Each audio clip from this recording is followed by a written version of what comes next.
नमस्कार, SPT news में आपका स्वागत है। पेश है 27 मार्च शुक्रवार दोपहर 3:15 बजे राजस्थान के विभिन्न शहरों की 15 बड़ी खबरें।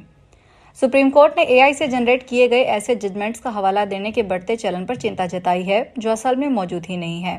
कोर्ट ने इसे बढ़ती हुई समस्या बताया और कहा कि इस पर सभी को सतर्क रहने की जरूरत है। जस्टिस राजेश बिंदल और जस्टिस विजय बिश्नोई की बेंच ने कहा कि यह प्रैक्टिस जब भारत की अदालतों में ही नहीं दुनिया भर में तेजी से बढ़ रही है।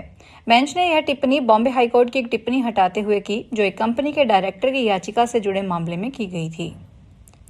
दिल्ली हाईकोर्ट ने नाबालिग लड़की से रेप के एक आरोपी को जमानत देने से इनकार कर दिया। कोर्ट ने इस दौरान महत्वपूर्ण टिप्पणी भी की जिसमें जस्टिस गिरीश कटपाड़िया की बेंच ने जमानत रोकने के लिए सिर्फ रेप ही नहीं बल्कि रिश्ते में भरोसा टूटने को भी बड़ी वजह बताया।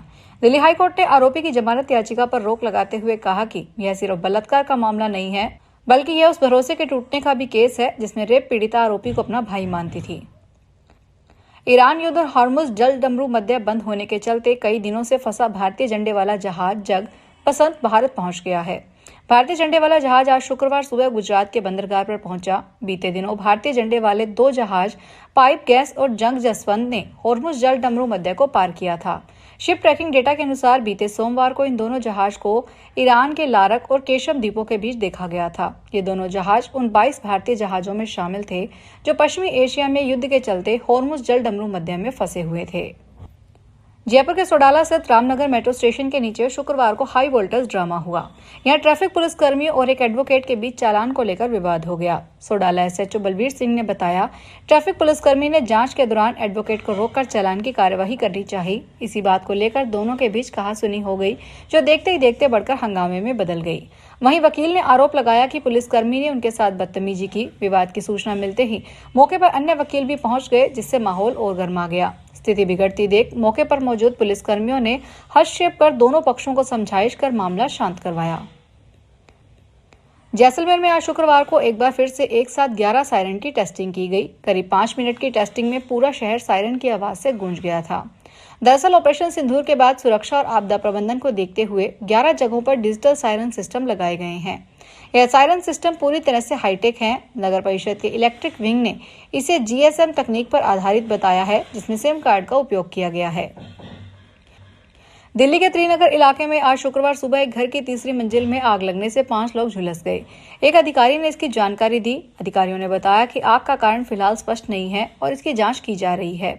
आग लगते ही घर में मौजूद लोगों में अफरा तफरी मच गई, लेकिन दमकल और पुलिस की त्वरित कार्रवाई से स्थिति पर काबू पाया गया। घायलों को तुरंत पास के अस्पताल में भर्ती करवाया गया है जहां उनका इलाज चल रहा है। सभी 5 घायल गंभीर तो हैं लेकिन उनकी स्थिति स्थिर बताई जा रही है। राजस्थान में कालाबाजारी और ज्यादा दाम लेने की घटनाएं तो सामने आती रही है, लेकिन अब सिलेंडर में ही मिलावट के केस सामने आने लगे हैं। ताजा मामला उदयपुर जिले में है। यहाँ 2 अनोखे मामले सामने आने पर हंगामा मच गया।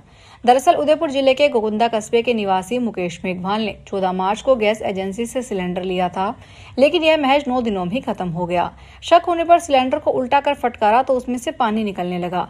इसी तरह दूसरा अनोखा मामला भी उदयपुर से सामने आया। वहां पर पड़ावली गांव में रहने वाले उदय सिंह का सिलेंडर खाली हो गया। खाली होने पर भी उसका वजन कहीं ज्यादा था।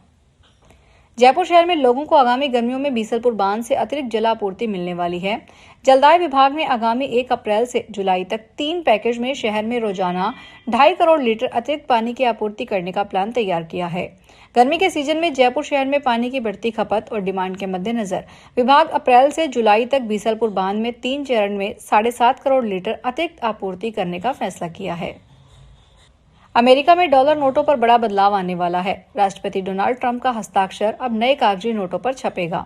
यह अमेरिका इतिहास में पहली बार होगा जब कोई मौजूदा राष्ट्रपति अपनी मुद्रा पर इस तरह शामिल होगा। ट्रेजरी विभाग ने घोषणा की है कि यह कदम देश की आजादी के 250वें वर्ष के उपलक्ष्य में उठाया जा रहा है। 1861 से चली आ रही 165 साल पुरानी परंपरा टूटेगी। अब तक नोटों पर सिर्फ ट्रेजरी सचिव और treasure of the United states के सिग्नेचर होते थे। ट्रेजर का सिग्नेचर हटाया जाएगा। सरिस्का टाइगर रिजर्व सेंचुरी से 1 से 10 किलोमीटर के दायरे में राष्ट्रीय वन्यजीव बोर्ड की मंजूरी के बिना चल रही 22 खानें बंद हो सकती है। इसे लेकर खान विभाग ने डीएमजी उदयपुर को पत्र लिखकर मार्गदर्शन मांगा है। झिरी व टहला में यह खाने संचालित है। खान विभाग के मुताबिक 12 से 14 खाने सरिस्का सेंचुरी से 1 से 10 किलोमीटर के दायरे में आ रही है और उनके पास NPWL की NOC नहीं है।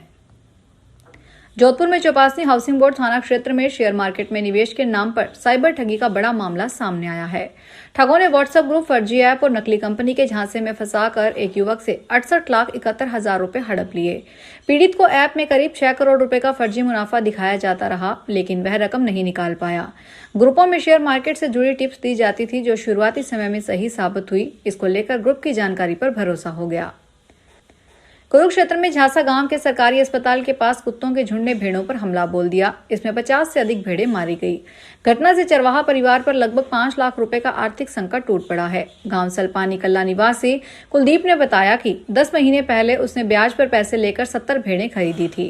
रात करीब 2 बजे 10 से 12 कुत्ते आए, जिन्हें उन्होंने भगा दिया, लेकिन आधे घंटे बाद कुत्तों का एक बड़ा झुंड दोबारा हमला करने लौटा। तब तक वे चारों सो चुके थे।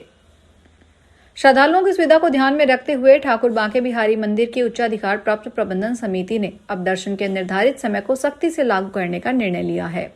मंदिर के सेवायतों को स्पष्ट निर्देश दिए गए हैं कि वे पहले से तय समय के अनुसार ही मंदिर के पट खोलें। साथ ही इस व्यवस्था की निगरानी हर सप्ताह की जाएगी।